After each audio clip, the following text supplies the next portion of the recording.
विजेचा शॉक लागून बिबट्या आणि मोराचा पिंपळगाव बसवंत येथे मृत्यू।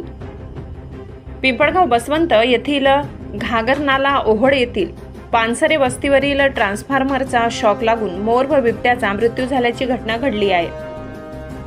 पिंपळगाव बसवंत शहरातील उंबरखेड परिसरात काही दिवसांपासून बिबट्याचा वावर होता। सदरचा बिबट्या पहाटेच्या सुमारास मोराच्या मागे लागला। बचावासाठी मोर ट्रान्सफॉर्मरवर जाऊन बसला, मात्र त्यास पकडण्यासाठी बिबट्या ट्रान्सफॉर्मरवर चढला। ट्रान्सफॉर्मरचा बिबट्याच्या शेपटीला धक्का लागून व शॉक लागल्याने बिबट्याचा जागेवरच मृत्यू, तसेच मोर पण यात मृखी पडलाय।